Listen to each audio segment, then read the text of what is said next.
that's what I'm saying. That Jen now shit, he literally been with them niggas since I met him. It ain't crazy though, cause I was thinking about fucking interning for Jen now. I feel like everybody at one point was like, man, I'm going over there. Oh yeah, I was thinking about it, but then I was like, but I thought about it though. But he know everybody, cause the funny shit is, at one point, he be a little too busy for us, but I wanted him to be the talent coordinator for us, and he was like, nah, man, you need somebody. He'll be like, bro, you need somebody with some motion. He'll send me a nigga, he's like 250K followers on IG. I'm like, who the fuck is this? I don't know how the fuck he be knowing these niggas, or what he be pulling them out the ass. Cause I showed got him the other day, I said, look, bro, it was a Wednesday. I said, by Friday, you need to give me a list of people that we could bring on the brand. Nigga, by Thursday, that nigga sent me like 12 people. Last night, we doing a festival in November. That nigga sent 10 people last night. Man, y'all need to have me hosting that festival. Have my boy DJing. What we doing? What we doing? Yeah, we gonna talk about. I'm gonna show you some shit. We gonna talk about this. Shout out to everybody tuned in on YouTube Live. I see y'all last. Y'all know what's going on. It's interview time. Sit back, vibe, enjoy the show. Ask your questions, comments, concerns later, please. Love all y'all. Y'all know I love everybody on my live stream. Kisses and hugs. All that good shit. The middle camera good. Yeah. Middle camera good. Make sure these poles ain't in them. And then we ready whenever y'all is. I see y'all chat. Here they go talking about, I'm the first person to comment. Somebody else talking about, no Bob been on here. Oh, you was for real. You know he done, right? Chat. I love y'all bitch addies. What y'all love, man? I'm finna do an interview. Y'all gotta stay in, tune in. You feel me? You know I love y'all. Gang, gang, gang. I like live streaming better than anything. I feel like with the podcast, I gotta be professional because it's on Revolt. I get on stream, ho, fuck you and your mama. Bitch, we on stream.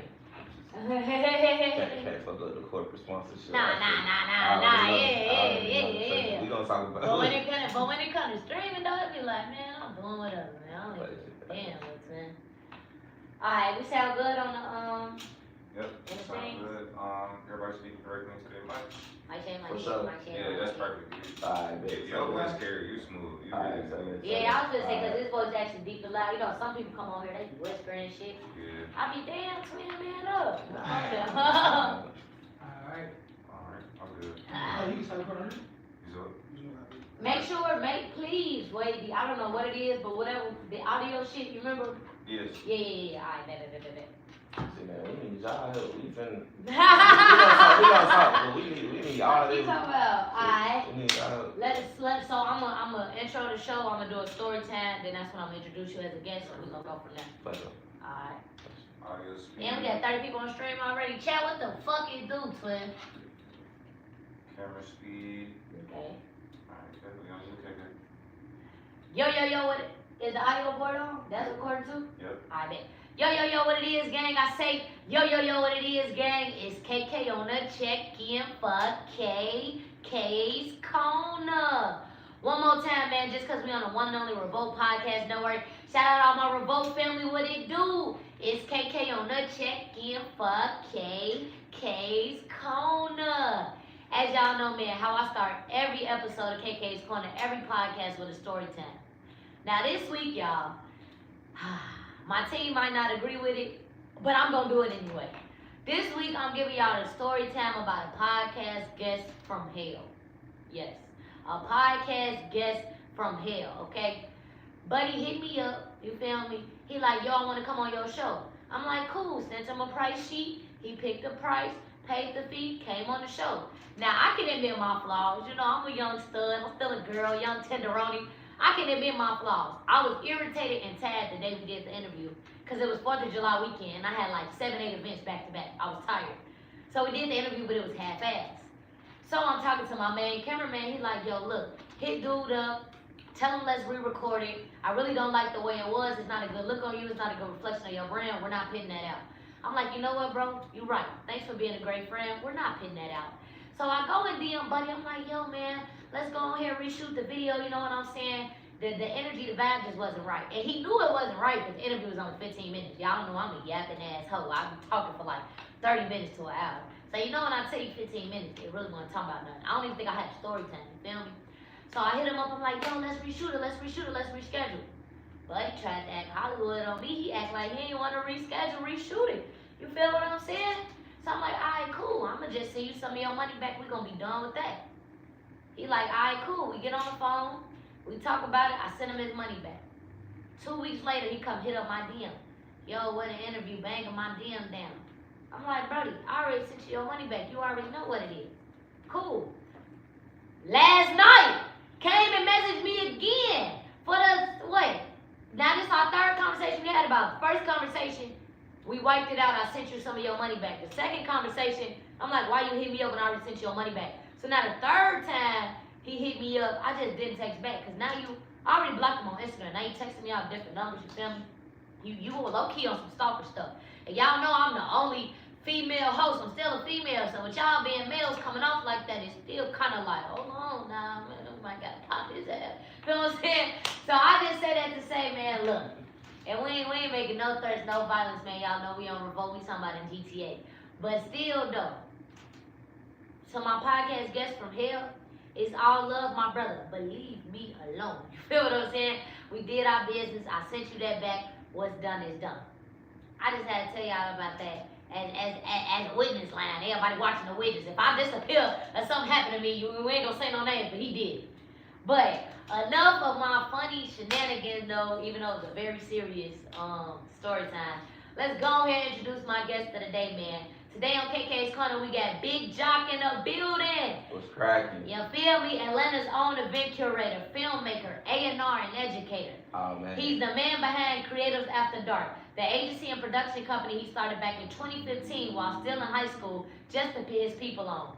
For the last decade, he's been throwing festivals, concerts, art shows, charity events, and screenings, bringing out names like Schoolie, 2 Feet Bino, Ben Riley, B Slime, David the Tragic, and Popstar Bennett. On top of that, he's dropped films like Love Letters You'll Never Read and his latest, Pocket Full of Blues. You know what? I think that's enough for the intro. Let's go ahead and get into this conversation. Everybody give a big round of applause, show a lot of love to Big Jock! Yeah, how you feeling? It's all love. You know what I'm saying? I appreciate it. I'm grateful. Yeah. Indeed. I'm grateful for you to be here with me, man. Vibing out on KK's Corner. You know, we live streaming. We recording a podcast show, so I appreciate you for coming down. Nah, for sure. I appreciate it. Yeah, so look, the way I start every episode of KK's Corner, I gotta ask you 3 would you rather questions. You gotta answer off the top of your head. Can't even think about it. Got You ready? you. Let's run it. I bet. Would you rather...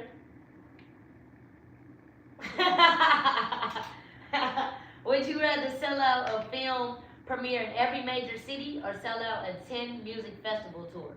10 music festival tour. Really? Why so? More money at the hard ticket sales. The premiere would be the same, but that would just build the brand strong enough to like keep going. Yeah, it's all about revenue. If it ain't making no money, it ain't making sense. Right, you feel me? Yeah. Okay, would you rather teach for the rest of your life and inspire thousands of kids, or would you rather retire tomorrow with 10 million in your bank? Retire tomorrow, 10 million, get you finished. Teaching is cool, it's a passion, but man, it just pays the bills. Facts, man. You know. Alright, last but not least, would you rather pit on an event with your dream artist but lose money, or make huge profit from an event with an artist you're not a fan of? First option. Really? The reason why is because the dream artist, I could lose the money, but I'll do it. Like, my dream artist would be like Larry June. Like, doing a Larry June show would be crazy. And if I lost all the money, I could say, hey, Larry June performed at Creative After Dark. But I couldn't even, like, book them if I don't like them at all. I see. It got to be some type of connection. You feel what I'm saying? Right. Man, speaking of artists in Atlanta, I know you heard of the artist T Hood who just passed away. Yeah, rest in peace. Yeah, rest in peace for sure. And I think it's just like, and you can tell me your opinion on this, right? But I think it's crazy how artists really don't get, like, some artists don't get the recognition they deserve to after they pass away. I just seen somebody make a post like, man, now he on Hollywood on Live, he on the Shade Room, he on TMZ. Everybody talking about his death, but they wasn't posting his music or talking about it when he was alive. Yeah, it's real sad, especially like, see, he an East Side legend. You know what I'm saying? Everybody on the East know who he is. He came up in that club, party promoter scene. He had some records that went big, but it's just like he ain't never get his chance. That big shot to like blow up, and as soon as he dies, like everybody covering it. And it's really because he had that kind of amount of buzz. Everybody's kind of like, kind of jumping on it. because it's like, oh, he is somebody in Atlanta, so now we have to blow it up, and it's sad they ain't had that same energy before he died. Yeah, I feel like that be happening to a couple artists, don't it be? Do you think like the media be like clout chasing when they do that, or do you think they just hopping on top of whatever's trending? I think it's a little bit of both. Like when Trouble died, I remember folks being like, y'all ain't never post Trouble before, but like, you know, but I'm like, school kind of was a start. So, you know, it kind of just be like whatever you was at the time of your death. Like, you couldn't play T Hood, like, and just be like, oh, whatever age man died in Atlanta. Like, he was a known rapper in this city, you know what I'm saying? So, you couldn't play him. So, some people might look like they clout chasing, but really, it's also kind of giving him the prominence in his death. But, I don't know, it's just a weird place with media and death when it comes to that with rappers. No, it's almost like they don't know how to, like, utilize it or go about it. Yeah, you feel what I'm saying? Because I feel like that's all I've been seeing on my timeline. So I'm like, damn, that's crazy.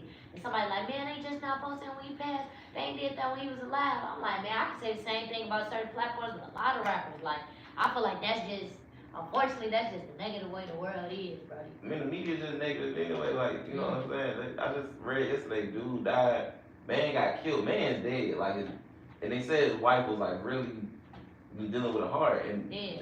WSB TV put father of 20 died in local shooting. And I was like, why did y'all have to put that man had 20 kids? Because it's good clickbait. Yeah, that's all it is. I ain't gonna lie though, you wouldn't have, if you was running a media platform, you wouldn't have did the same thing though? That's why I never made a media platform. Me neither, I ain't gonna lie to you. I never wanted to be like the one spreading the news, gossip. I don't even gossip for real, so I don't even. Hey, I be telling them, they be like, why you don't post other stuff on KK's Corner? I be like, I post KK Corner on KK Corner. I cannot get into anything else, cause it's just like, then it's just too much of a fine line. It's too much black and white. Like, yeah, I can't do it, man. But on the positive side of Atlanta though, T.I. and Tiny been together for 15 years. So I gotta ask you, bro, what do you think is the key to having like a long lasting relationship, like something longer than like 5 years? Oh man, you asking the wrong person. What? You asking the wrong person. So you be out here playing though? Nah, I don't. I ain't been in a relationship in like 5 years. Twin, wait, come again? But you also gotta remember, like, all that stuff I do, it's kind of hard to balance it with a relationship. So I don't really have like no relationship advice. I don't give relationship advice. I'll be like, bro, I just go about my day. Do you really think you too busy for a relationship though? Cause it's like. No, it's not being too busy. It's the balance that sometimes when you're dealing with a woman, like, okay, prime example. I just had a conversation with the homies the other day. When you're dealing with somebody and you're working with them, and you talk to a woman. Let's say like I'm in the middle of like prime example, I'm in the middle of making my next film right now. Yeah, for sure. We already in pre-production, the script's getting done. So if you call me and I'm at the office, I'm not gonna answer the phone, and I'm not even gonna text you back and be like, hey, I'm writing. It's like you should know that if I told you last weekend, hey, I'm gonna lock in on the script. Any type of spare time I have is going towards the movie. So you should know better than to like try to ease your way. Like don't try to pull up on me none of that. It's like I'm always at the office. And then some girls just be like, well, you don't know how to communicate. Like, no, I communicated with you that I'm about to lock in on this movie.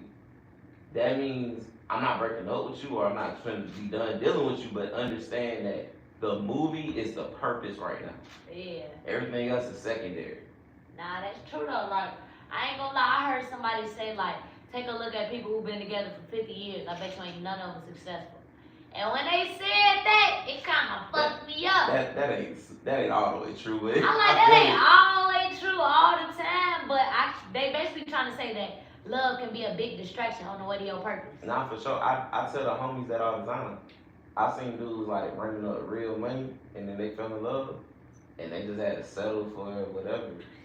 Or they was chasing a passion and they fell in love and then they stopped doing it. Why do you think that is though? It just comes with it. Like you meet somebody, you be like, man, I'm tired of chasing this dream. I got my woman. I'm about to have to start a family. Let me go get a regular job and I just want the white picket fence. That's what a lot of people end up doing.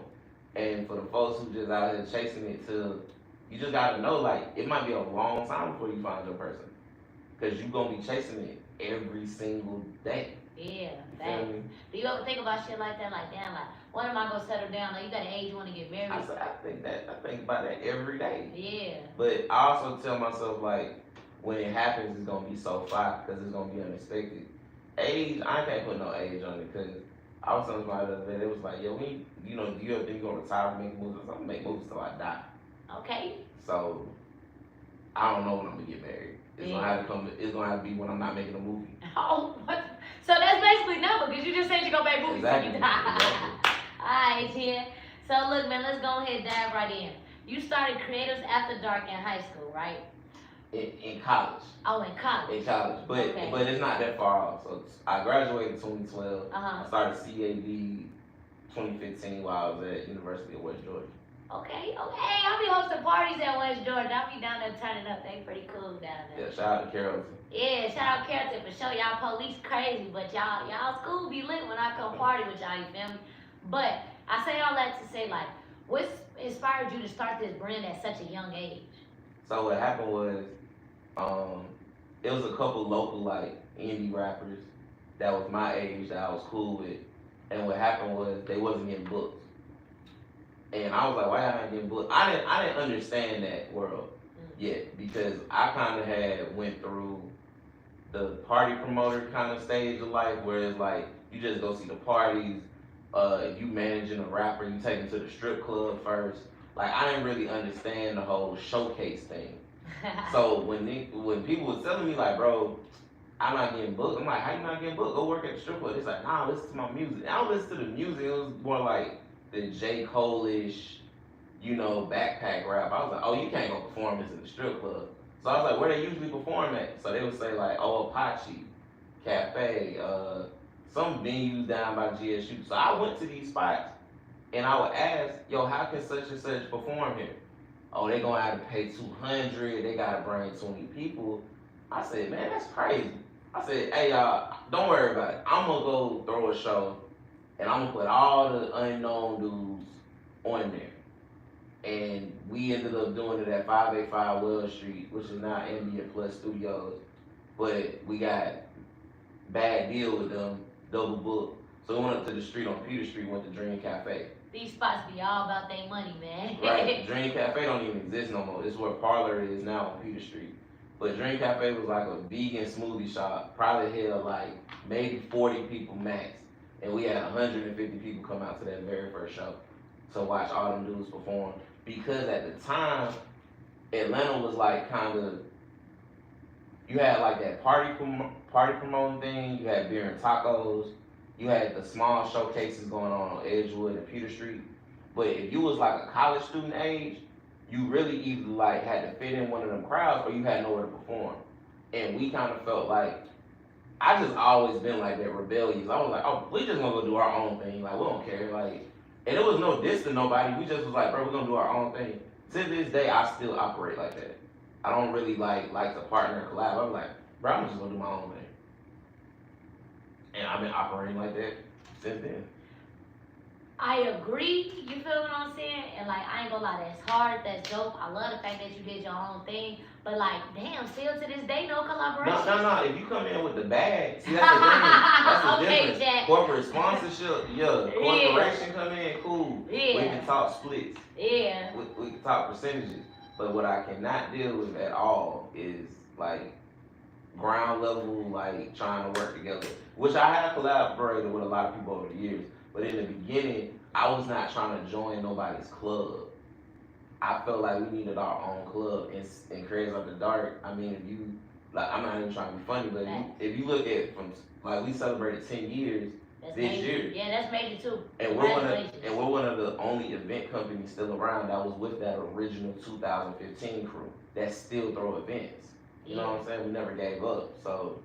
Especially because, like, in Atlanta, it seems like every year, every 6 months, it's a new promoter. It's somebody new doing something. It's somebody new pushing it. Like, it don't seem like they really stay down for the come up around here. So I do think that's a big flex. So I gotta give you a major congratulations. I appreciate that. And it be waves in the city. I'm not gonna count. It be waves of things happening.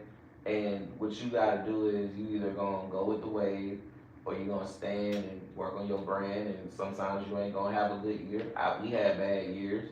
where we threw shows and we didn't have the same attendance rate as the year before, but then we stayed down. And actually, crazy thing, COVID happened. When COVID happened, we was supposed to have our 5-year anniversary show that March before it happened. COVID happened, middle of COVID. I'm like, bro, we finna have a 5-year anniversary show, man. Forget that. Had it at Union EAB, 600 people, and we've been doing 150 to 300 a show ever since. Yeah, I know that right. Big flex, man. You know what I'm saying? Hey, you gotta tell me, like, if this ever happened to you, right? What's the wildest thing you ever did to make sure an event didn't flop? Cause I know sometimes being a promoter in Atlanta, last minute things can go wrong. Venue switches, people canceling, security, hosts, DJs. So like, what's the wildest thing you did, or like a crazy time you like, nah, I gotta do this and that to make sure this still happens? Man, the Dollar Show. The Dollar Show we had at Dream Cafe. So that was our 3rd show. Okay. That 2015 year. So I don't know who did it. We ain't gonna speculate. This back when Spin was open, the pizza spot, and 255 was on Peter Street. So I don't know what business was on that street tripping on us that day, but we had so many people coming in there. They called the police and told them we was in there smoking weed and selling drugs out of that man's restaurant. So he calls me and he's like, yo, I'm gonna shut your show down. I'm like, bro, the show just started and it's packed, it's lit in here. He comes up there, he's like, yo, where the weed at? I'm kicking y'all out. I said, there is no weed. I said, walk in your spot, you don't smell no weed. He walks in there, there's no weed. It's just people, it really must be in there. Because there's about 200 people trying to fit in this small cafe. Like, it's the size of a Starbucks. It's not big at all. It's people standing on top of each other. Motion.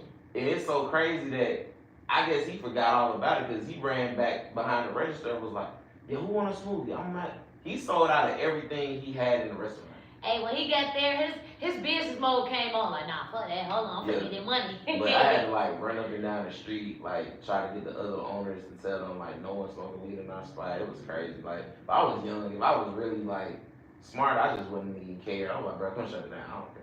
Yeah. Cause we ain't pay nothing for the venue. We paid like $75 for the venue. Yeah, but that's all like growing pains, you know what I'm saying? You gotta live and grow. You gotta go through it to grow through it, you feel what I'm saying? Especially doing events for 10 years. I know you done learned like so many lessons off of that, bro. Like, what's the one major lesson you'll tell somebody who's new trying to start throwing events in Atlanta? Make a budget. Ooh, Make a budget sheet. They don't be knowing nothing Make about that. Make a budget sheet. And then also understand, make a budget sheet and then go watch somebody do a show. Shadow them for a night. Not a club show either. So let me make myself clear. I don't call myself a promoter because I don't do clubs. I only do shows that I produce myself. So that's why we kind of call ourselves event curators. And there's a big difference because the club be owned by somebody and you be promoting at the door. We event curators. We go buy the venue out ourselves and then sell the ticket and bring in the set design and we do everything ourselves. So I would say, depending on how you want to do it, if you want to go work the club, ain't nothing wrong with working the club. There's a lot of rich party promoters out there. Go shadow somebody. Make sure that's what you want to do. Because if shadowing, it's going to show you. But also make a budget sheet. Because I just had to tell somebody the other day, they was trying to book a DJ. And they was trying to book the DJ. The DJ quoted them $750. I said, how long the DJ going to be DJ? He said, an hour. I said, my brother in Christ. Let's have a conversation. I said, why would you pay that if you only paying $200 for the venue? And this is no thing, this the DJs or none of that. But if he's spending $200 on the venue, he has money to spend on the DJ, but he doesn't have $750. He's gonna be $950 in the hole before he sell a ticket. That doesn't make sense business wise. I said, no, go back, find your DJ, negotiate for an hourly rate and pay him. Now he wants $750, that's his business. But I told him don't, because he was finna give him the money. I said, so you're finna pay $1,500. You finna pay $3,000 and you only paid $500 for this venue? He said, yeah, man, I just want the shit to be lit. I'm like, hey, bro, nothing in the world is that lit. You can, for $3,000, for $3,000, you could get like 5 DJs in Atlanta to spend. Hold the fuck up. Hold up, wait. Let me wrap my little host head around this. The DJ wanted $750 for 1 hour? There are DJs that want that, and they deserve it because I'm pretty sure if you're quoting that, you've done enough. Because I know like a few DJs have quoted me before, like, oh, I want 400 an hour. Now, mind you, and this is where the business side of this comes in. So I probably should explain this to somebody watching it who want to do a show. So this is what it is. So basically what you take is you take your venue cost. Let's say your venue costs $500.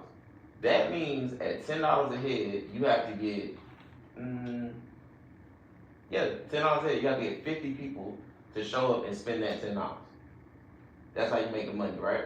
Right. So then the second thing is, okay, you know you're gonna have sound DJ. My thing would be either find a homeboy that DJ or somebody you cool with. Now, if you want to spend the real money, go ahead and do it. Okay, you want somebody that's $250 an hour, bet that's a wrap. So now you're spending $1,500. You're $1,500 in the red before selling the ticket. You still got to figure out marketing. You gonna run ads, you gonna get flyers made, or this is how you can cut it up. Sell vendor space. You want a podcast pull up? Hey, $250, we put you on the flyer, all that. Whatever. Cut the cost down. But the thing is, I'm not saying cheat nobody out of their money. What I'm saying is work was well in your budget. Because I've seen people put $2,000 into a show and not then make $400. And I'm like, you didn't make $400 because you did nothing wrong. You made bad investment decisions. Sometimes you gotta cut the cost. And you know, people probably won't say what they want to about the DJ thing, because they'll be like, oh, well, you pay for what you get. I do pay for what I get. I pay for quality sometimes, and sometimes I have to go the cheap route. I might get my partner to do it, or I might get my cousin to do it, or we might just playlist party it. Who knows? It depends on my budget, and that's what matters is my business model at the end of the day. And if you don't fit the business model, it's okay. That's another thing if you starting to throw shows to understand. Don't argue with nobody about their price. If your price is $750 for the hour to DJ and it's $3,000 for the night, cool. You probably done DJ'd in the Bahamas, all that. You do not work for my business model. So I'm gonna go find somebody that's cheaper. But they also shouldn't feel slighted, because why would you want to work with somebody who don't want to pay you that? I'm just trying to figure out what the hell somebody did that make them worth $750 an hour to DJ. I'm trying to figure out what type of accolades. Now, when you said $250, I'm like, okay. I'm pretty You said sure. $300, $400, I said, all right. When he said $750, I said, well, damn. I'm pretty sure like a Zach Fox or somebody that's like popping is probably upwards of like a couple grand. But they're worth it, because if you put that name on the flyer, people are gonna come out. So that's a big thing too. That's why I'm saying there's no disrespect to any DJs, but it's all about what your name can bring to my flyer.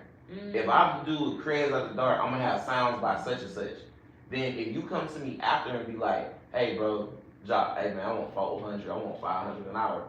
Bet, because if I'm gonna make the money at the door, I have no problem paying you that.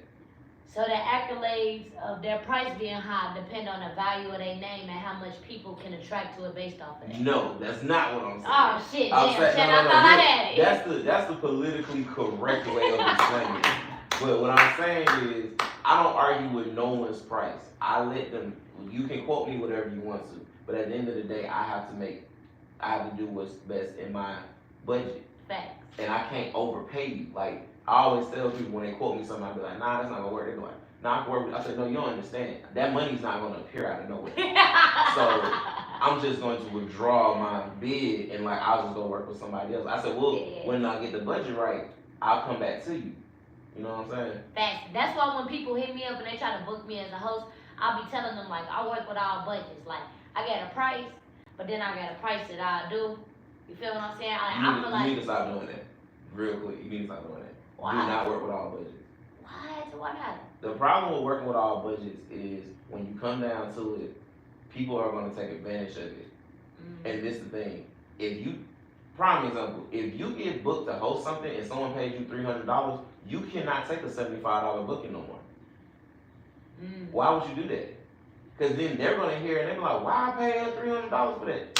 You don't want to do that. And you don't want to do that. When I took pictures, because I used to be a photographer, somebody paid me $600 to take photos one time. So when everybody asked me how much you charge for photos, it was $600 or better. And then I got booked a couple times, and then I stopped getting booked for a while because that was expensive for people. But I never was mad at anybody. But once I hit that paywall, you cannot tell me it's any less than that. It's like, no, I got paid for that. The service was rendered.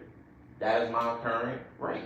Yeah, cause like when it comes to like a 2-hour set, boom, same number everybody. But if somebody want to book me for a longer, like 4 hours, 6 hours, then that's when I kind of work with their budget and we can flex it around because it's a longer set. You feel what I'm saying? But I do you have a base minimum? Yeah, I do got a base minimum. Okay, as long as you got a base minimum. Yeah, I don't go under the base minimum. But I do agree that whatever price you charge one person, you gotta charge somebody else. And it's crazy because I was just talking to my DJ friend. I said, bro, when you went up on your DJ price, how did you go about having the conversations with all the promoters you work with? Because now you gotta have this conversation with 6 different people. Like, hey, bro, I ain't trying to be an asshole, but it's my business. I need to grow. So my price that I get paid to work need to grow. So it's just crazy full circle moment that we end up having this conversation. Like, I ain't gonna lie. Yeah, and I hope he said he wouldn't have. Sometimes you gotta have a hard conversation. Like, somebody asked me the other day how much you charge to direct something for them. I ain't gonna say it on here, but it was a pretty penny. It was a hard conversation. Yeah, it was a hard conversation. Nah, for sure. So look, man, you don't work with some heavy names.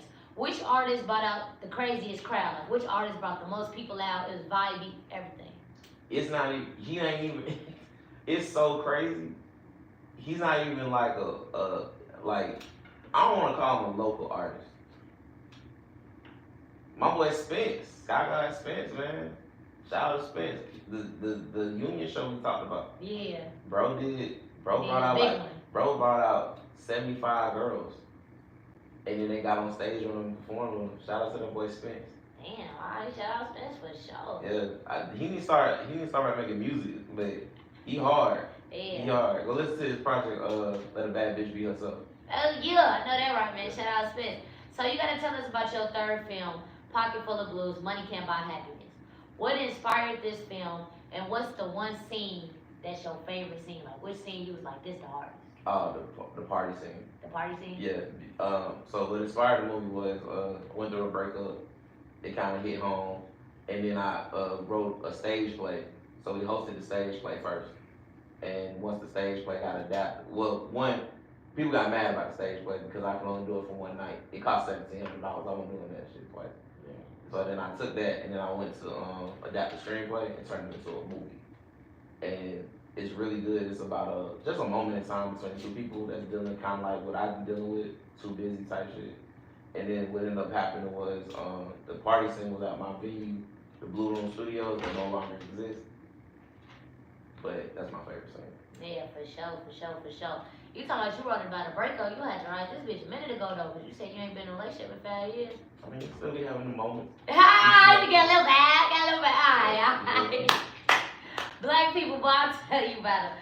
Okay, alright, for sure. What's the most expensive mistake you've ever made on a set or at an event? Booking an artist. What? Booking artist.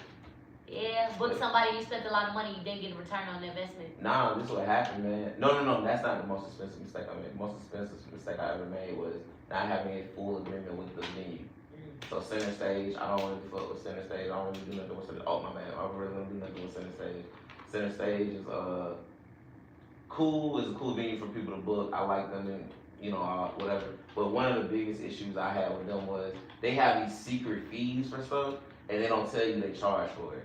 Like it comes with one mic. Prime example, they have one mic, and then if you get like 4 extra mics, they'll tell you like, oh, yeah, you can have 4 extra mics. You're not knowing you're paying $150 per mic. So I'm talking when I get the bill at the end of the night, and I'm like, wow. I'm like, no, we made this much money at the door. What's going on? And they was like, yo, nah, you asked for extra mics. You asked for mic stands. You remember when you had to bring the auto-tune thing in? We had to bring in the extra AV guy, man. They had $1,200 worth of fees that they took out on me. But it's cool. Never again. Never again, man. Center stage, you ain't right. Look, man, we're going to take a quick commercial break, then we're going to get right back to it. It's KK on the check-in. Let's get it. What the hell happened to him? We just reached 30 minutes. Oh, okay, all right. They be trying to take a break at 30 minutes because the camera's like cool down for Okay. like 5 minutes, then we go back. Oh, it's no cursing? I ain't know that. No, you can No, cut. you good. You I'm can just cut. surprised that the venues was like, nah. fuck Yeah, it. that nigga probably just I surprised. just did center Chad. literally 2 days ago. Nah, I never coordinated nothing over there, so. Chad, what the Oh, fuck so you you do, work man? with, Madeline. Yeah. No, she's cool, bro. It's just the extra fees that pop up. Yeah, Chad, look at that boy Wavy, he in that mode. And that's bad business because it's like, where's the, you know what I'm saying? Where's the discrepancy? Yeah. Like when you gonna tell me like, oh, I'm paying that extra? You feel me? Yeah, I never What you do? Trap karaoke? You said what? You did trap karaoke? No, I did a show with Keith Nola. Oh. It was Chad, what do you do, but it man? was GSU though, cause you know they music program is tied in with Center Stage, so they just do the interns and shit over there. Yeah, man, I'm just like 6 shows with them. But it was that big show we did that had like Schoolie, B Slime, all that. I needed that. I ain't gonna lie though, charging a nigga for mics and telling me afterwards is diabolical. Yeah. If we doing business and you gonna charge me for some shit, let me know ahead of time so I can, like you said, my budget. And this nigga made a good point. A lot of young promoters, even though you're not in the club scene, a lot of young promoters, Chet, they be booking people and they don't have no budget. Then at the end of the night, they be like, damn, I ain't make no money, or damn, I only got XYZ, I gotta pay all these people. Yeah, cause y'all ain't have a budget. Y'all just hiring niggas and taking niggas on. Now you gotta pay 10 security guards, 2 hosts, 3 DJs, I ain't gonna count. and you ain't had no type of... I just gave us some game, like some Check y'all hear that shit. I ain't gonna count that business talk we just had. Nah, that shit was real. I be charging for that. That shit was... That's like a free consultation. I ain't gonna lie. Hey, shout out Photo for Photo dropping some game on us, did. For sure. When we come back, though, we gonna talk about, I can tell you about the goddamn, what's the name we gonna talk about? We're gonna talk about brand collabs, growing up in Zone 3, teacher by day, creative by night, humble versus flexing, and then mental health. And then we'll be goddamn done.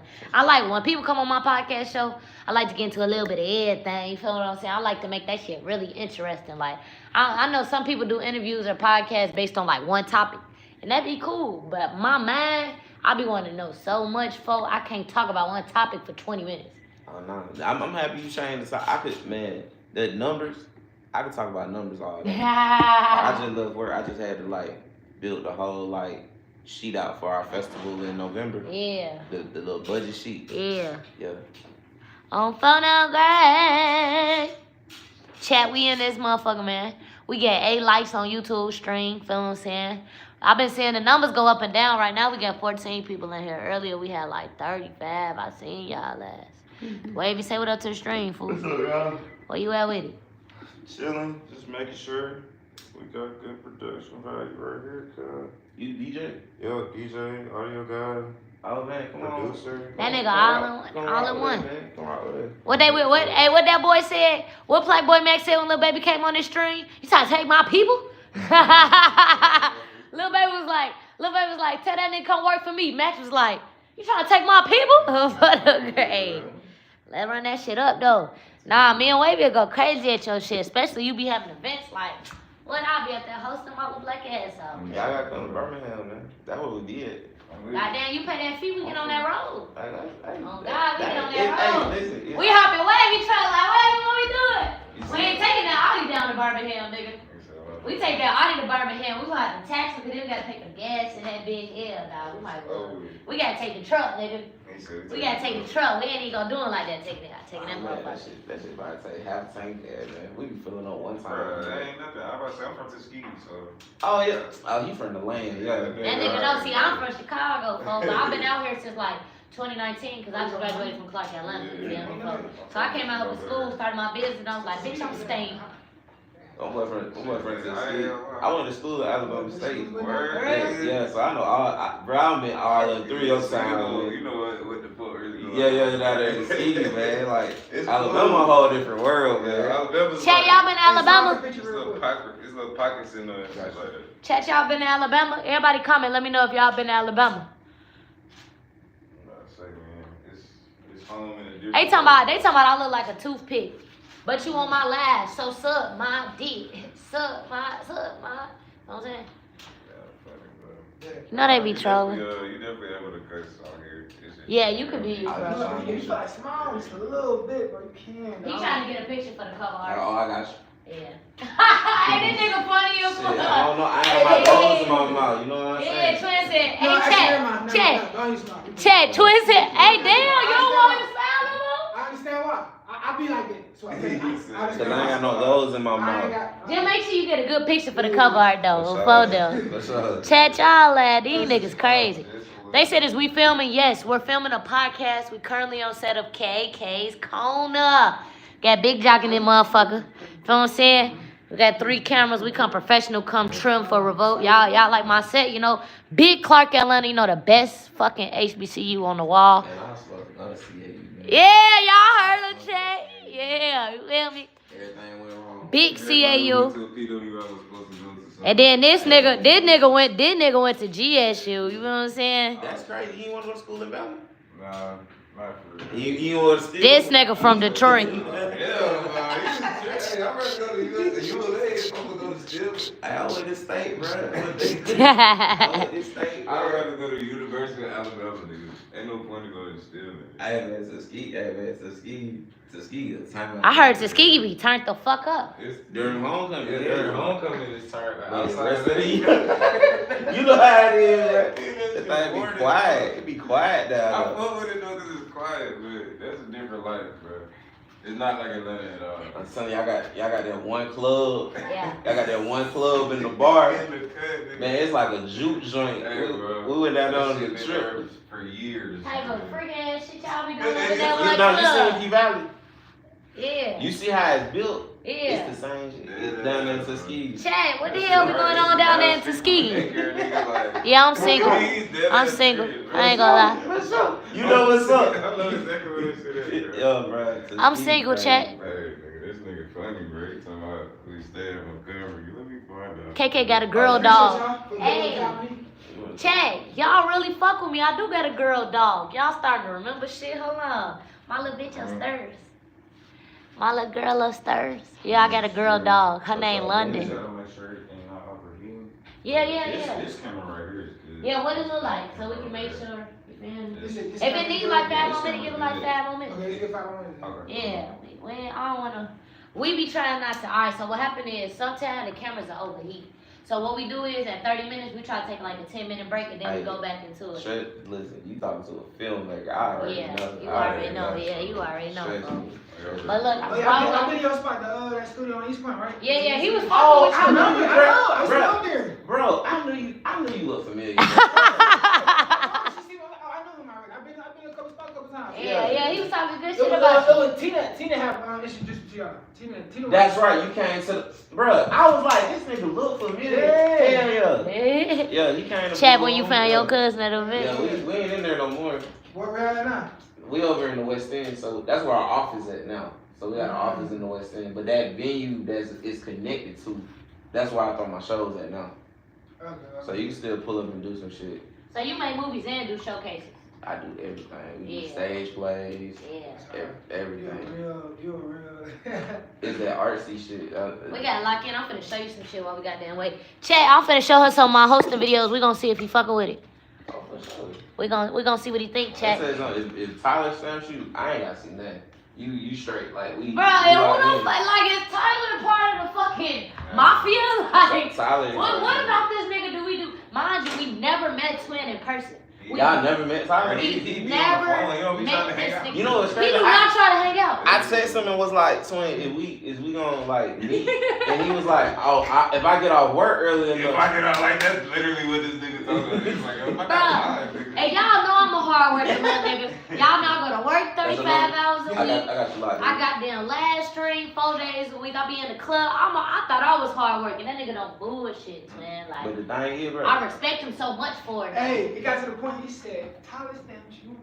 Nothing. Like, who the fuck is Tyler for real? I We don't don't know, nigga. Like, who He the like fuck? to live that life. That's how he like to move. He like to move, son. He like That nigga incognito chat, what the hell? He a real. Shout out to my talent Actually, coordinator. you know who he like? You know how like I met you through Tina, Yeah. but Tina wasn't there when you pushed up. Yeah. That's the same type of thing. He like, sending niggas like going over there. But that's smart though. Shout out Tyler, cause if y'all know Terry Skywalker of Bonfire Worldwide, he said the best thing you can be is a nigga who connect the dots. Nandy. Huh? Nandy Nicole. Yeah, he got dreads or something like that? Or no, Nandy because right. Oh, you talking about Seti Hendrix. Yeah, she Chad, worked look with at my, Seti. Yeah, she worked look with at my Seti now. pictures earlier, fella. Y'all still working, right? I ain't talked to her in a minute, but Nandy finna perform at the R&B show on the 7th of November. So I'm pretty sure I'm gonna see her because she managed Nandy. I miss hosting showcases. Before I ever touched the college party, I was hosting all types of showcases, right? I was doing Tech Off ATL. You feel? Hey, all the real niggas so start off you in know showcases. Yeah. You know Mo. Hey, that's my partner, man. I know him, man. King. Yeah. Nigga, I was doing that when BDP passed away. Oh That man. shit was crazy. All the real niggas start off at showcases, folks. Look at this shit. I'm finna show you some shit that we hosting. This West Georgia. Yo.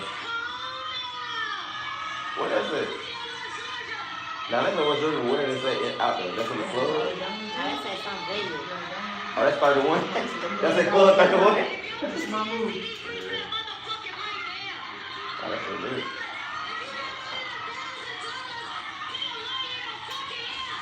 You know what I'm saying? Listen, we locked in. We straight. Just tell me what you want, and I'll tell Tyler, I'm like, hey, let's put it together and figure it out. Yeah. We straight. I fuck with West Georgia. I feel like they energy be so different, folks. Man, because there ain't shit to do out there. You country niggas. Right. Hey, I love the country niggas in it because this is like Atlanta. This had way more people though.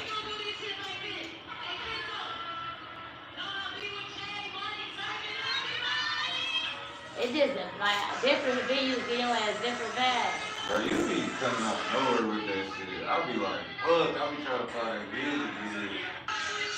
Yeah, this was Georgia too right here. I will sing a song or a nigga I know it too, and your ass better be ready. Oh shit, man. Like, see, I used to do the artist shit like this, me and Pluto.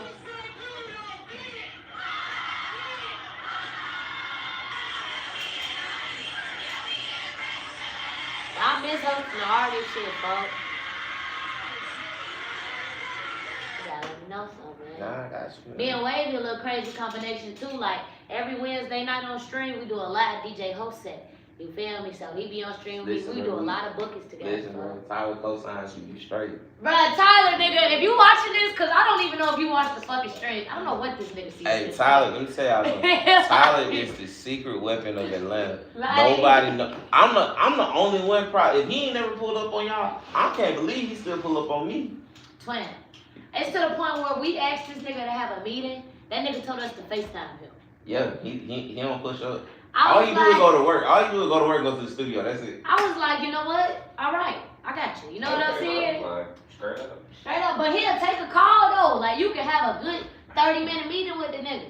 But then after that, he, alright, I'm finna go do this. Like this nigga ghost, bro. But my boy always plugged in. He used to send. I remember he used to send us stuff like back when everybody was doing like them events that was sponsored by like vodka companies. Yeah, that vodka AU shit. They had a little lock for a minute. He stayed sending us tickets like, hey bro, Future gonna be here tonight. I put y'all name on the list already. Go ahead. That's my boy. That's my youngie. I fuck with Tyler. Yeah, y'all hear that shit? Everybody need a Tyler and they like W for Tyler in my fucking chat, y'all. That shit crazy. And it's crazy though, cause I had a couple people hit me up like, yeah, you on Revolt now, let's get your talent coordinator just trying to dick ride this shit. You know, they hear a name, they try to dick ride. But he was the only one who like fell through. Like, he was the only one really like felt to ass, like fell through. And then Tyler ain't gonna lie, the people we pick, it's gonna all be like us some substance. But it all makes sense full circle, cause I ain't never heard of you, but it's like, we overly can be valuable with each other and work with each other and build, like it always makes sense. Like that nigga hard. I didn't know Royce Monroe before Tyler. I didn't know that nigga sent me Skrilla on the fucking podcast. How the fuck do you know Skrilla? Nah, How the fuck do this like, what the fuck is going on? He trying to get a generation now, like the CEO, the folks to come to my career day. Yes, For career day at my school. Like for sure. Shout out Tyler. Hey, check these cameras to him. Check them, see what they look like. And then how the photos and pictures looking, they fine?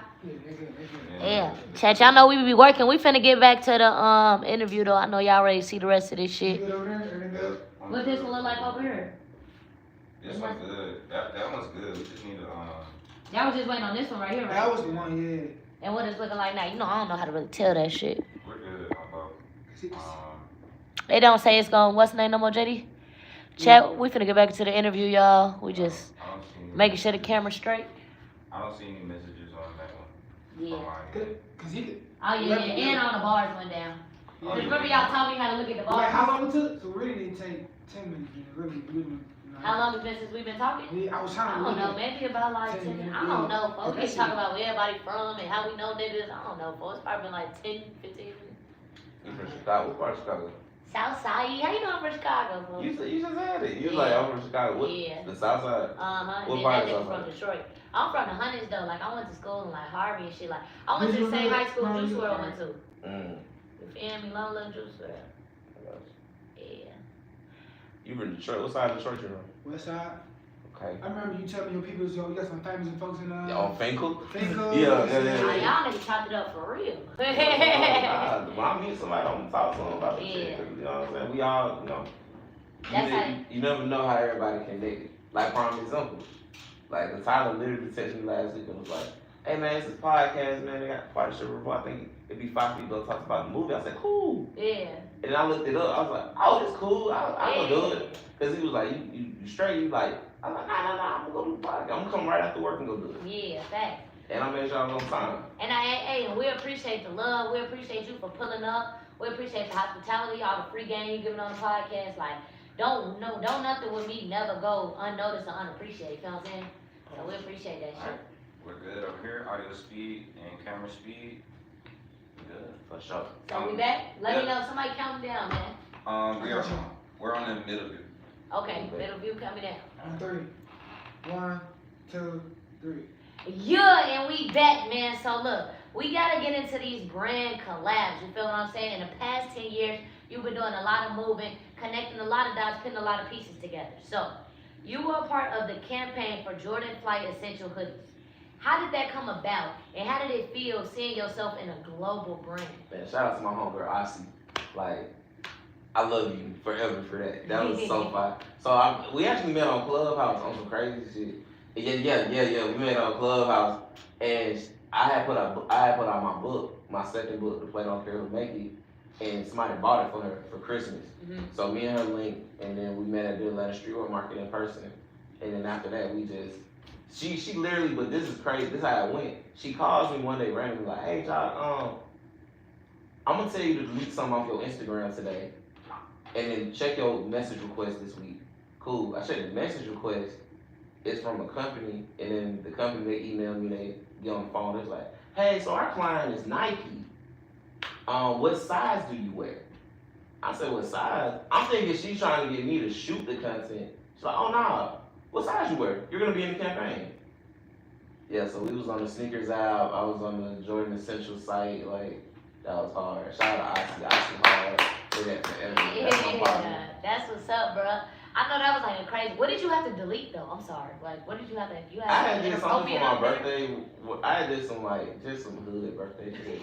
Like I had got I shot at my nigga Q. He had a gun and a ski mask. Yeah. I guess they didn't want nobody influencer that had anything connected to violence. So I had to delete a couple. I had to archive a bunch of posts, and she was like, "Archive it. Don't post nothing crazy on the story." And I got you. And I was in the video, like the little commercial, and I was on the sneakers app. Yeah, teacher living double lifestyles, man. Teacher living double lifestyles. So when my students saw that, it was crazy. When they found my Instagram and saw that, they was like, Mr. Trailer famous. I was like, nah, twin, chill out. How do that be though, like being a teacher and balancing doing everything else you do? Man, it's the greatest thing ever. Yeah. Cause all it did was make me a better businessman and make me a better leader. Because when you teaching, what happens when you teaching is what you don't even understand is that they're teaching you so much about yourself in the reflection. Because kids copy everything you do. So if you're a teacher that comes in there every day and you mad, you hate yourself, you depressed, it's gonna reflect in how the children act towards you. So I go in there every day with love. Hey man, what's going on? What's wrong? You know what I'm saying? Twin, what's up? Nephew. You know, they love, like my kids that just graduated love me. They was like, I'm gonna miss you when I graduate. Because every day I come in there, man, what you doing, man? What you got going on? Why you coming in here eating hot Cheetos, bro? I ain't drinking orange juice. You know what I'm saying? 8 o'clock in the morning and your breath hot, my boy. And it gives me a lot of leverage to do, because my job is easy. Like, I'm a support teacher. I've been a support teacher for 8 years. So I work in special ed.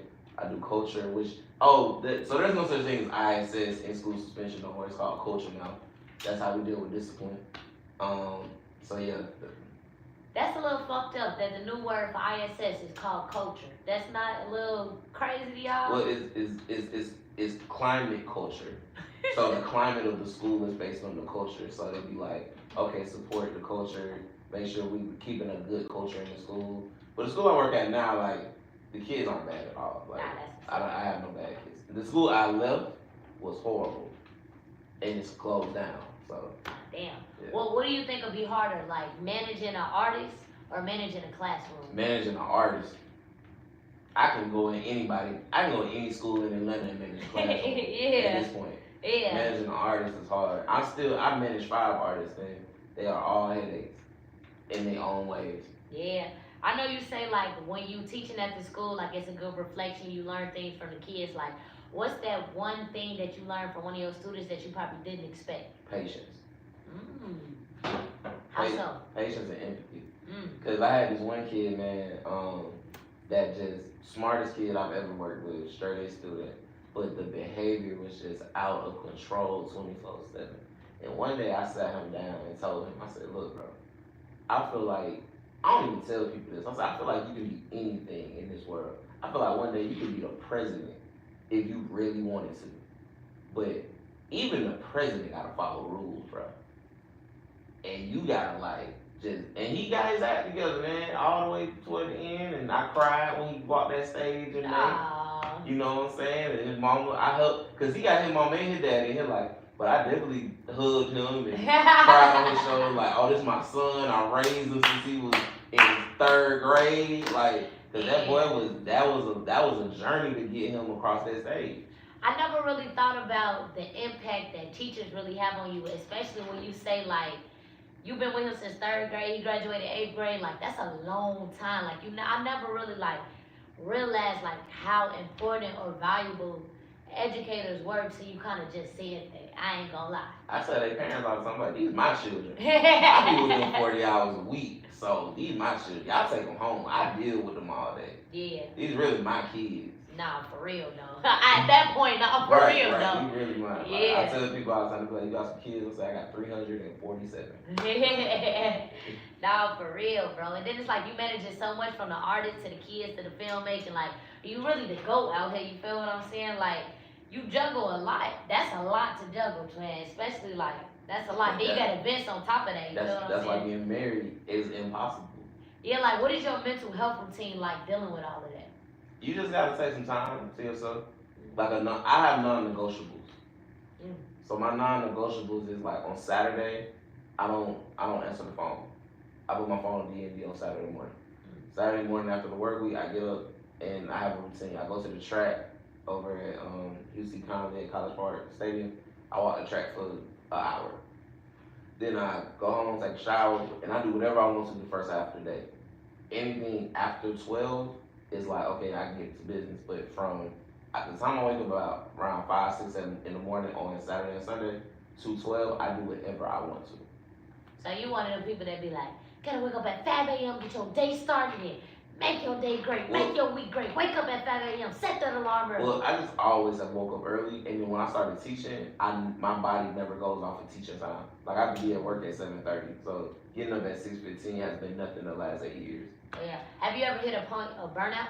Yes, most of the time. Yeah, and what did you do to, like, get yourself out of that burnout point? I worked hard. Okay. Like, I'm burned, let's keep burning. Like, literally, Pocket Full of Blues, the stage play came out of burnout. But I was so burnt out that I pissed myself off that I kind of, like, let my body just, like, die on me. And I said, okay, bro, you know what I'm gonna do? I'm gonna do something I've never done before, and if it fails, I'm gonna accept it as the failure. And that was the stage play. Okay, that makes sense though. Then it's like it go good, so it's like, yep, got myself out this hole. Feel way better about myself now. Right. No matter what happens. Yeah. Alright, cool. So look, in your opinion, does the creative grind make your mental health better or weaker? Better. Yeah. Better. Cause this is the thing. I tell people all the time. If you look around just everywhere, you can look at your circle, like, cause I don't know how many friends you got. I know the people that's in here, but I'm saying the circle the total circle, your community, whatever, right? Yeah, whatever you want to call it. Yeah, I look around my community, which is like big, because I have a large amount of people that support me. But I look at sometimes my peers, and sometimes I know that where I'm trying to go with it, I know a lot of people are not willing to take it that far. And when you have that realization, that's the mental health side of it, where you need to tell yourself, okay, I know like I'm gonna hit this point, and then I'm not gonna do no more. And a lot of people are getting to that point because as we get older, bills start getting real, you know, money start slowing up on the passion, and like you have to pivot. And a lot of reasons, a lot of people in my age group stop doing stuff is because one, they didn't know how to pivot, but two, they had to grow up. You know, me, I've been hustling since I was 14, 13, 12 years old. So I've always been about a dollar. I've always saw like, my life ain't regular. Like I never thought about, oh, I'm gonna just get a job and go home every day. That hasn't been the thing since I was a teenager. And I be telling people, bro, like, it's all about balance. You can work a job and still run a business. I hate the fact that society make us feel like it gotta be one or the other. You either gotta be an entrepreneur or you gotta be a 9-to-5er. Let's eliminate the this or that. You can be both until you can be one. You get what I'm saying? Like, I hate that because then you got broke ass entrepreneurs because they ego and pride is like, I won't get a 9-to-5, or then you got depressed ass 9-to-5ers who ego and pride is like, I can't work a job and build a business. We gotta stop that. I know a lot of y'all think I just host clubs and do a podcast. Oh, I go to work. You feel what I'm saying? Like, we gotta stop that. People be like, they'll see me at work and be like, oh my God, you have a 9-to-5. Like, oh my God, yes, I'm in my process of building my brand and I have a job that supports my life and my bills and investing more into my business. Like, we gotta stop thinking that you either a full-time entrepreneur or a full-time 9-to-5er. You can be both. I feel like that's just immature thinking to like operate like that. But I also think a big part of it that a lot of people miss is that the average person is lazy. The average person will go on Instagram and see somebody DJing and be like, I can do that too. Will buy the equipment, buy the Serato, load it up with music, and when they start getting booked too much and it starts being too much for them, they're gonna be like, hey, I don't wanna do this no more. There's way more of them than us. And we have to keep pushing forward. Yes. For everybody else. Yup. So look, this question I feel like gonna be really good for you, right? That camera just died. Okay, here, go ahead and replace it, because I only got 3 more questions. Alright. You ain't wanna walk across this part. I know, go ahead, walk your ass across now. We done already stopped the house again. I got 3 more questions. I'm sorry, y'all. Y'all know You good. I'm sorry. My bad too if I'm taking up too much of your time. Like, Yo, I just got out of work. I'm very good. yeah, he said I'm chilling, I'm enjoying it. I appreciate that, because I'm definitely a yapper. I'm good shit. I'm definitely a yapper. You straight. I think I can officially be in the yapper program. But anytime I get to talk to the people, I be really trying to talk to the people. You feel me? Yeah, 'cause I feel like on Instagram. 'Cause see, I don't talk on, like, I don't do this. Yeah, no, I'll put to your page. Yeah, streaming, so I don't get a chance to really, a lot of people don't get to hear me talk. Oh, yeah, and they've been goddamn, look, the chat been. When you come back on chat camera, just re-ask that question. Like Yeah, I'm gonna just start from, cause I literally got 3 questions, bro. I got two about flexing, and then I got my ender question, you know, that I asked everybody. It's 2025, man. KH calls a brand for influencer by influencers. What does influence mean to you? I just got 3 more questions. We just also in the middle of that 30 minutes, so. Yeah. Keep that in mind too. Alright, bet. I be trying to drop the game, man. You feel me though? Like, yeah, especially cause a lot of people I interviewed that y'all be so busy having so much motion that a lot of niggas don't be having time to sit down and really, alright, bro, get it off my chest. If somebody call me and be like, hey, I got a podcast, can you come on? I'm coming. Every single time. Yeah. Cause this is the only time people get to really hear my side of, you know what I'm saying? Speak your truth. Let your story be heard. You feel what I'm saying? Facts, bro. Facts. Alright, we're gonna start on your review, KK. Okay. Chat, we got 3 more questions. Shout out to everybody who's still rocking with us. Gang. Let me know you ready, buddy. Count us down. 1, 2, 3. So look, man, I got a couple more questions before we go, right? And this has just been on my mind probably like all month, you know, as I'm growing, getting older, going through changes. This has really been on my mind. Do you think being humble takes you far in life, or do you think it keeps you stuck? Because some people say being too humble or get you overlooked. But then flexing too much and keep you stuck. Like, what do you think about that? I feel like being humble is what you should do in the beginning, for sure. And you have to keep a level of humbleness about yourself because we continuously learning as we get older and as businesses get better. I feel like I have no reason to flex. I'm gonna explain why. I'm gonna explain why flexing culture makes no sense. If you're grateful for where you at, cause this is the thing, I always look at it like no one has to support anything I'm doing. The fact that I have a community, I'm always overly grateful for it. At every show, when I'll be at Blue Room, when I be wherever, and I work the door, I thank you for coming out. I give people free drinks. I try to show them that I appreciate them. Because once you show somebody that you really care for them, you are everlasting proud of them. They will always spend money with you. So I'm never flexing on nobody. I could care less. Now there's the moments, like at my premiere, I had on $1,500 Cartier glasses. But that's slight. That's like not even a flex. I ain't flex on nobody, I just put on Cartier glasses. Now if you just want to show off, everybody needs to show off a little bit. But the whole like, trying to be like, oh I'm doing this, you don't need to say that. That's the thing. It don't have to be said. You are who you are. Because your community gonna tell people who you are. I just feel like it's so hard to go about in 2025 when, let's be honest, everything is a number game. Everything is ran off numbers. Right. Like, everything. Like, how many views do your YouTube get? How many views do you get in your chat? How many people there? How many views do you get on your music? How many views do you get on your film? It's like, the world kind of make us feel like, nah, you gotta flex. You gotta, nah, nigga, I hit this many numbers on that. You feel what I'm saying? I feel like that's where that pressure kind of like.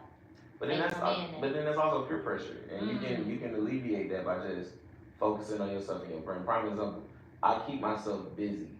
I can't even tell you how much stuff we done this year, or how much we gonna do before December, because I don't care, as long as it gets done. Yes, bro. With that being said, I think that's a great way to go into my final question, man. KK's Corner is a brand for influencers by an influencer.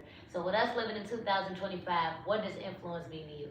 Influence means a constant, almost promotion of your brand to new people and to people who don't know you. I don't like the influencer tag they're trying to put on creators, because I feel like now it's a thing like, oh, you're an influencer or you're trying to be an influencer. I'm like, if someone has influence, let them cook. Like, they obviously have like a hold on their audience. That's the thing. You're an influencer automatically if you have an audience. You can have 100 people wearing the same thing as you. You're an influencer, whether you want to or not. Yeah. And it needs to stop being a negative thing, because a lot of people are becoming millionaires off of that right now, and we should support that. Do you think all artists are influencers, or do you think? Absolutely not. Okay. Absolutely not. All artists are artists in their way, but only a few artists are actual influencers that can push people and push their fans to like do certain things.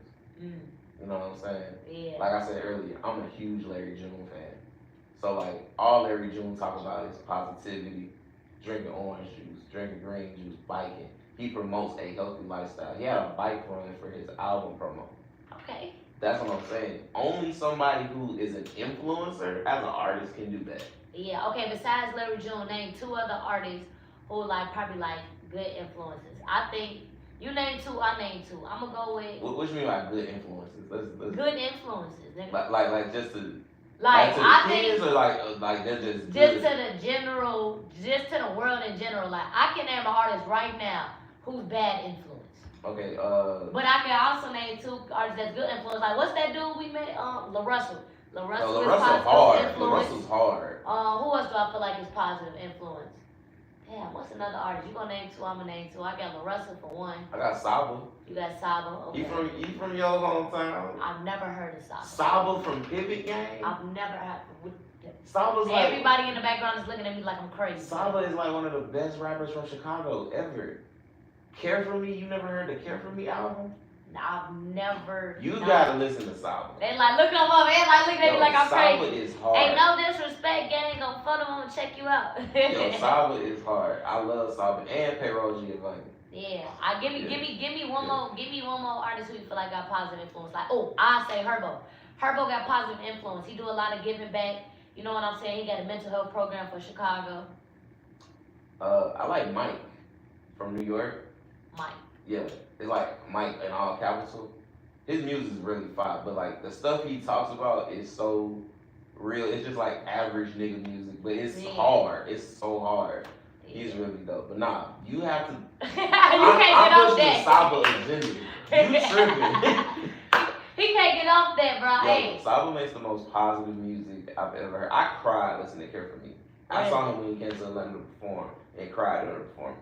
It was that good. Bruh, that's how I feel about Lil Tony new album though, cause he used to be a drill rapper. Now he rapping about God and he pushing positivity and he just got baptized. Bro, I love Lil Tony. Shout out to the young Atlanta drill rappers, man. I love it. I love it. But let me explain why I love it. I don't love the drill, but I love that they're finding something to do positive instead of committing crime. I'd rather all of them start rapping than be striking, stealing cars, killing people. Yeah. And Lil Tony, promise on Lil Tony, I think 2 of his partners I taught, they was like my students. So the fact that like they all know each other, like they're in a small bubble, the drill rappers and my students. So my students be bringing me all that music early, and I be like, hey, bro, they're like, yeah, man, he hard, but he be doing crazy. I said, man, tell him chill out. Tell you what you like. You know what I'm saying? So shout out Lil Tony for sure, man. And like the whole wave he on right now, and the way I see it going, influencing other artists. Like it was another young Atlanta artist who just dropped another song that's like not like gospel music, but like positive Christian music. Like they rapping about God and they really pushing the message and they really showing how they change lives. So I just love the way the culture is going with all the YNs in Atlanta, man. But if you like Lil Tony, you should check out RW5. I interviewed RW5. You know what's crazy? I saw his little brother. Yeah, that's my boy, man. Shout out RW5. Hard. That Proud of Me, hard. Shout out RW5, man. I actually had the chance to interview him at, I think it's a record game label, like the actual studio. So shout out RW5. I ain't gonna lie, he cool. I definitely became a fan of him after that interview. That boy hard. That boy hard. He got some hits. And congrats to RW5, man. I see you just had a baby, man. Congrats to RW5. Blessings to more life, man. With that being said, shout out to Big Jock. Is there anything you got to tell the people before we go? Nah, just keep a lookout. Follow Creators of the Dark on IG. That's where you'll see everything. Movie postings, event postings. If I'm dropping another book, it'll be on there. If I'm dropping anything, it'll be on there. Just follow Creators of the Dark on IG. Follow the Blue Room Studios, ATL, which is our production company, on IG as well. Yeah. And y'all, I'm going to just let the cat out the bag. I'm going to spill the beans.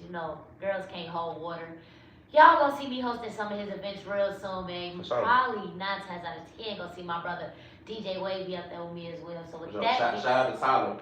Shout out to Tyler. Shout out to my talent coordinator, Tyler. Shout out to Tyler boy, man. Shout out to Tyler, man. That boy right there, I'm finding out is Batman. You know what I'm saying? So now that I'm finding out you Batman, love you, boy. I appreciate you forever, man. With that being said, it's KK on the check-in for K's Corner. If you tuned in on YouTube, make sure you like, comment, subscribe. If you tuned in on Revolt, Apple Podcasts, Spotify Podcasts, go ahead, give us a thumbs up. Go ahead, press download. It's KK on the check-in. Let's get it. Can I get a clip of y'all dapping up real quick? For which camera? Get it for middle camera, I got video you. too. Just count it down, I got you. You good? 3, 2, 1. Yeah. For sure. So, Let's get it. Thank y'all so much. Thank you. We got the camera. that is crazy that you've never heard of Saba. Yeah, bro. That is crazy. Like, let it check. They on my ass. Good job, though. You see what I'm saying? Yeah. Everybody said Larry June. I was like, Yeah, Larry June. See, y'all on a different frequency than No, what. nah, because you got to listen to that nigga to see what frequency. Oh, God, y'all on a different Saba, frequency. Stop. I heard a couple of his music. I used to listen. We listen to you. LUT, Yeah. GID from here. Yeah, but Saba and his brothers got like a whole rap group, Pivot Gang. Word, nigga. Yeah, they be with Chance. I didn't know know they they talking about. had a rap group. I know Saba himself. I was It's called Pivot. Yeah, Pivot Gang. Like that's what I'm saying. Saba got like a whole No Name. He be with No Name, all them. Like So I was hard. That Care For Me album, hard. Then we get Mortal Kombat feature. Trust me, that shit hard. I gotta check that shit out. You need any more photos or goddamn videos of us? Or you just all your content? We need one last group. Y'all two right here. We have right there. That's about it. Oh yeah, we got to record a video too. So I don't know if we can do it on iPhone. I'll do it on my phone. You probably do it on your phone. Yeah, this what you gonna do is we gonna shout her out. We're gonna shout her brand out, and then she gonna we gonna start out first, and she gonna come in afterwards. Okay, so I like it's your boy Big Jock. Stop by KK's Corner. That's it? Yeah, sound Hey, good. Whatever you want to say, just boy Big Jock, stop by KK's Corner. Make sure y'all check out my new film out now. For sure, I got you. Yeah. Check count me down, let me know when. Then you Wait, count me down for real. Alright. He gonna take it off that iPhone though, way. Okay. Yeah, you ain't gotta record it. Alright, 3, 2, 1. This your boy Big Jock ATL, Zone 3 Uncle, your big partner, up in KK's Corner. Yeah. Live on the podcast. Check out my new movie, Pocket Full of Blues. Money Can't Buy Happiness in theaters this summer. Yeah, he done produced all these movies, all these showcases. I know y'all want to know his real life. I know y'all want to know some shit. Y'all know in KK's Corner, I get into the real. So make sure you check out the interview out now. Let's get it. Now, just like that. Cool. Let me do this picture real quick. Bet. Been taking all the pictures of your camera. Now you want to use my shit for this. Shit, you got the wine. You got the You got the wine shit, I ain't gonna lie. Oh, my mama, he said your shit glass money. I know, nigga. I know. And then I make sure, gotta do all that shit Switzerland, but you already so I'm gonna say make sure you put a flash on too, though. No, I'm just saying flash. Chat, y'all like the podcast? I hope y'all like the podcast. Footage look good. The footage look good? We did great with keeping all 3 cameras on too. Yeah, I say when we got the 31 minutes, your view had went out, but it's still good. We got the audio for everything, and it's a small clips of black, like small. But you ain't get that on the thing, did you? Nah. You switched that middle camera. Yeah. That's as all I soon as know. it literally, I timed it, so it's smooth. That's all I know to do. It was good then. Oh God. Well, Nah, this my is boy. cool, man. Yeah, I gotta add my Instagram, man. We gotta goddamn I got you. get connected, get the contact I've been info, talking so all much on that. my phone. Oh God, what the hell? I just picked my other phone. I just had it in my hand. Yeah, all right. Got you. For sure, I got you. You know what I'm saying? Yeah, then I gotta make sure I get your contact, man. We gotta set some shit up. I miss hosting showcases. Cause you know why? Eventually I wanna host like concerts and festivals. I wanna eventually graduate out of the college parties and the parties and eventually get some concerts, some festivals, the real type of vibe. So. Type shit, I got you. Yeah, man, get my That boy be Tyler be making the right connections. What the hell? Shout out Tyler, man. Tyler, my, hey, man. Yeah. Tyler, my secret weapon. Like, what the hell? I be like, Tyler, we need to. I can text that nigga right now and be like, hey, bro, you know somebody at Sprite? Man, give me like 48 hours, bro. I'll go figure this shit out. That's crazy. So what else you working on outside of this? Outside of my podcast, really streaming, building up the streaming. So I've been doing a podcast since 2021. It started off, it was just me and one camera. And then as the years went on, I just kept growing. I got more equipment. I just got signed to Revolt in January. But I just graduated college May of 2024. So I'm really fresh out that motherfucker. I really only graduated for a year. How old are you? 24. What? Oh God, how old you thought I was gonna reach? Shit, nah, I just thought you were a little older. I But look then older. I'm an old ass. You mature, cause you know how you carry yourself. Yeah, type shit. Yeah, and I ain't got no siblings neither though. I always feel like that played a role. Like I never had nobody to play with. Like I don't fuck around. Same. Oh God, I ain't got no siblings. Yeah, you feel me on though? the Like side I'm shit, not I feel playing you. with On the nobody. I side didn't grow shit. up playing with nobody. So I don't play with these niggas. But yeah though, so outside of this though, I've been doing the podcast and YouTube since 2021. So now I'm focused on growing the streaming platform. So I do a cooking show every Monday night on stream. Then on Wednesdays, whenever we record, we go live. Then Wednesday night, we do a live DJ and host set. Friday and Saturday, I stream whatever parties I host. Then Thursday, I do like an hour, just get on there and talk. So I'm really working on building that up because the way I see it, I'm already outside. But if I can take over the internet too, then that's even better. Type shit. You know what I I'm feel. saying? So Nah, this is hard. Yeah. I can see. What's your chat talking about? they ass be talking shit. They in there talking about you. Yeah, all they do is talk shit. But if you go on KK's Corner YouTube though, you can watch the live stream back. And then the official video probably gonna be out in like 3 weeks. Just let me know. Oh God. Just let me know, send the collab post, all that. Yeah, I am. We definitely go goddamn get them collabs in for shit. I'm trying to get the folks. Cause what we been on live for? Damn, we been on live for an hour and 20 minutes. Damn, it's been that long. Chat. The hell y'all talking about, man? They be going stupid in there, bit. Look at Wavy, chat. That nigga goddamn. That's what I'm talking about. What we looking like? For sure. Yeah, all the audio in here. Waver. That bitch look good.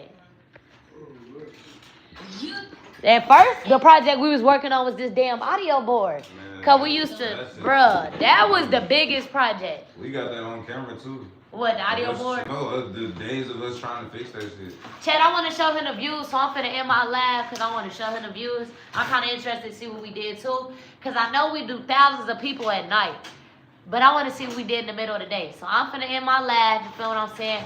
Love y'all, make sure y'all subscribe, and make sure y'all come back later for the live DJ host set tonight. We either gonna go live at sometime between like 10 to 10:30, you feel me? So we got an hour stream coming later. Love y'all. We out this bitch. You know what I'm saying?